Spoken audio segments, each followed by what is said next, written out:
Namaste. Welcome to the Best Preparation, a big platform for learning English language. Please don't forget to subscribe this channel, share this video to your friends, like and comment. Okay, now let's move on to today's lesson.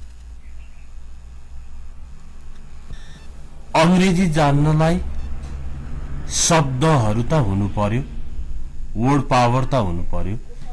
Word power हुनको लागि नै मैले आज more than 70 वर्ड्सहरु लिएर आएको छु। यी शब्दहरु सिकौं।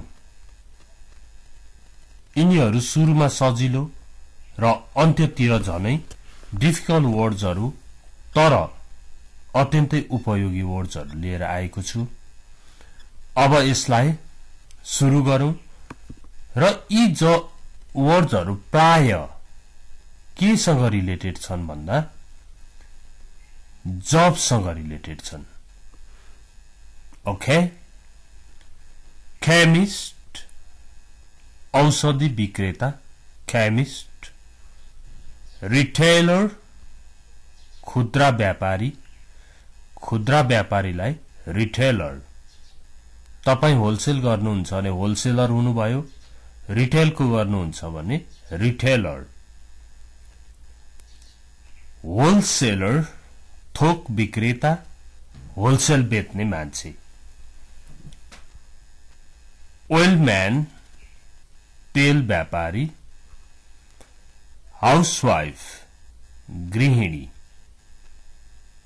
Okay, now let's see next. Examiner, परीक्षक, who takes the exam. Examiner. Beetle seller, पान व्यापारी। Midwife, सुडेनी, डेलिभरी गर्न हैन सहयोग गर्ने महिला मिडवाइफ। स्कल्पचर मूर्तिकार। एडिटर संपादक। सर्जन शल्य चिकित्सक। प्रोफेशन पेशा। जब नौकरी जागीर। जब होल्डर जागिरी। अकाउंटेंट लेखापाल, accountant. Okay, next news reader समाचार वाचक। मेसन डकर्मी गारोहरु लगाउने। क्यारियर बरिया वाहक। पब्लिक क्यारियर भन्यो भने सामानहरु बोक्ने गाडीमा के लेखेको हुन्छ, पब्लिक क्यारियर भनेर लेखेको हुन्छ। त्यो चाहिँ सार्वजनिक भारी बोक्ने गाडीलाई पब्लिक क्यारियर पनि भनिन्छ। रोड स्वीपर बाटो बढार्ने मान्छे। सिक्योरिटी गार्ड सुरक्षा गार्ड। सिक्योरिटी यहाँ लेखिदिएको छ। Next gardener बगैँची। एडभोकेट अधिवक्ता। ड्राइपर कपडा बेच्ने मान्छे। थान कपडा बेच्नेहरुलाई प्राय ड्राइपर भनेर भनिन्छ। कुली, कुली मीन्स कुली, खेतालो जस्तोलाई कुली भन्छ। बुक सेलर किताब बेच्ने मान्छे। प्रोफेशन सँग अकुपेशन सँग रिलेटेड वर्ड्सहरु यहाँ छन्। ब्यूटिशियन, ब्यूटिशियन भनिन्छ अंग्रेजीमा। ब्यूटिशियन भनेर अलिकति सियन बनाउँछौं हामीले, तर ब्यूटिशियन ब्युटिशियन हुन्छ क्याशियर खजान्ची पैसाको कारोबार गर्ने क्याशियर बैंकमा टेलर क्याशियर डेन्टिस्ट दन्त चिकित्सक केयरगिवर सुसारे हेरचाह गर्ने मान्छेलाई केयरगिवर भनेर भनिन्छ पोर्टर भरिया पोर्टर गाइड हुन्छ पोर्टर हुन्छ यो ट्रेकिङ तिर बढी पोर्टरको कुरा आउँछ अब कबलर जुत्ता बनाउने मान्छे कबलर गाइड सहायक पथप्रदर्शकहरूलाई पनि गाइड नै भनिन्छ प्रिस्ट पुरोहित पण्डित ब्रोकर दलाल मध्यस्थकर्ता प्रोफेसर प्राध्यापक पढाउने मान्छे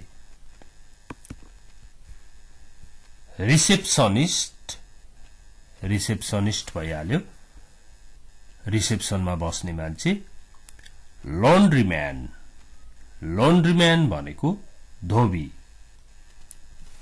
बेबी सिटर बच्चा हेर्ने मान्छे मिल्कम्यान ग्वाला मिल्कमेड ग्वालिनी दूध बेच्दै हिँड्ने दूधको काम गर्ने मिल्कम्यान जेन्ट्सलाई लेडिजलाई मिल्कमेड भनेर भनिन्छ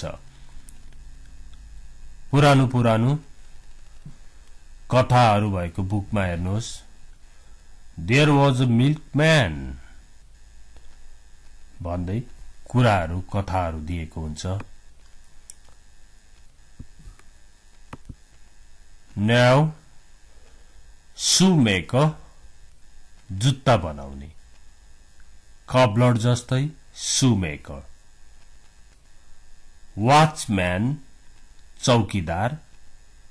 चौकीदारको जागिर आई एम अ वाचम्यान भन्यो भने चौकीदार रहेछ बुझ्नु पर्यो कन्ट्र्याक्टर ठेकदार कन्ट्र्याक्ट गर्ने मान्छे बीचमा कन्ट्र्याक्ट गर्ने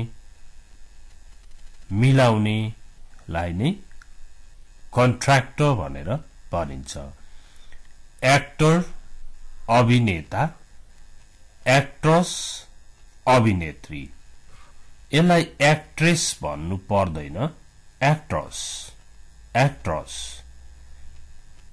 शी इज एन एक्ट्रेस उनी अभिनेत्री हुन् एक्ट्रेस ओके नाउ वेटर पुरुष सेवक वेट्रेस महिला सेवक रेस्टुरेन्टमा Excuse me, good morning, can I help you?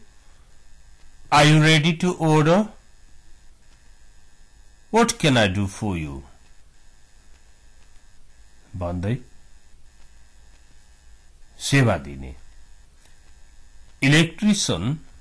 Electrician भन्छौं हामी जस्तो ब्युटिशियन इलेक्ट्रिसियन त्यसरी बुझ्नु पर्यो प्लम्बर भनेको पानीको नाला जोड्ने मान्छे पाइपहरू फिट गर्ने मान्छेलाई प्लम्बर भनेर भनिन्छ यो ब भन्नै पर्दैन है प्लम्बर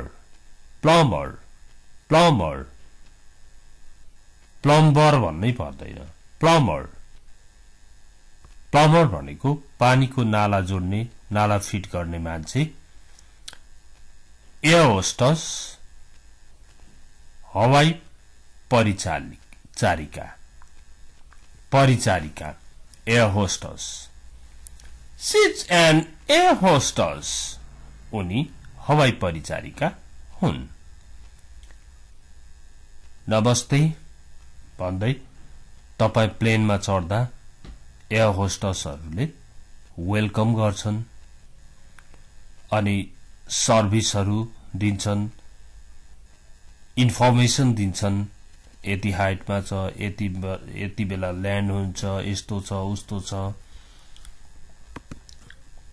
आर्टिस्ट कलाकार, प्रिभियस जब अघिल्लो जागिर, employer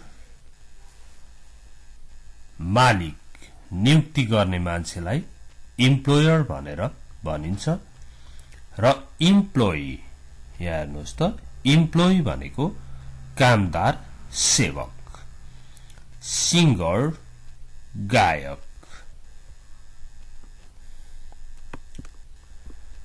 self motivated स्वप्रेरित, self motivation भनेको स्वप्रेरणा, आफै प्रेरित भएको मान्छे नै स्वप्रेरित हो। Self motivated person can do everything. जो स्वप्रेरित छ, मैले गर्नुपर्छ म गर्छु, एकदमै रेडी छु भनेर जो तयारी छ नि, त्यो सेल्फ मोटिवेटेड पर्सन हो। अनि वर्क इफिसिएन्सी कार्य दक्षता, योर स्किल्स इन इंग्लिश अंग्रेजीमा तपाईका सिपहरू। Please tell me something about your skills in English. तपाईको अंग्रेजीमा भएका सिपहरूको बारेमा भन्नुहोस् भन्दा I can communicate in English. I can read and write properly. तपाईले English. I can work. I can live in English speaking country or English speaking environment. भन्दै तपाईले आफ्नो स्किल्सहरू के छन् अंग्रेजीमा त्यो कुरा बताउन सक्नुहुन्छ। त्यस्तै willingness to work. Willingness to work means कार्य गर्ने इच्छा, वर्क गर्ने इच्छा हुनुलाई नै willingness to work भयो। Strength and weakness, सबल र कमजोर पक्षहरू। Everyone has strength and weakness. सबैका सबल र कमजोर पक्षहरू हुन्छन्। ओके। ओभरऑल इम्प्रेशन, समग्र प्रभाव। Overall impression. अब हेर्नुहोस् त वर्किङ आवर्स, कार्य गर्ने घण्टा, काम गर्ने समय जुन छ त्यसलाई वर्किङ आवर्स भनेर भनिन्छ। अफ आवर्स भनेको चाहिँ फुर्सदको समय। What time do you have off hours? तपाईको फुर्सदको समय कति बेला हुन्छ?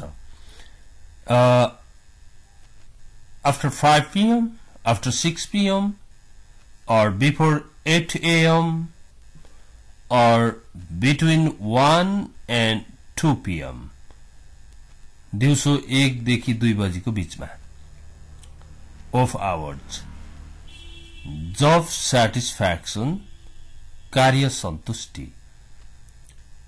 Earning plenty of money, प्रशस्त पैसा कमाउने। Okay?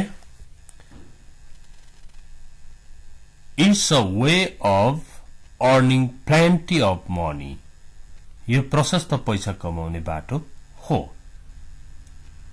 यसरी हामीले आज केही महत्त्वपूर्ण वर्ड्सहरू पढ्यौं। कुन कुन आएको छ ठीक छ, नआए जतिलाई नोट डाउन गरेर लिस्ट बनाएर अध्ययन गर्नुहोला र यो भिडियो अरु साथीहरूलाई पनि शेयर गरिदिनु होला। उहाँहरूले पनि घरमै बसेर अंग्रेजी सिक्ने अवसर प्राप्त होस्। Thanks for watching this video. It was really lovely to be with you for this short time. See you next time. Bye-bye.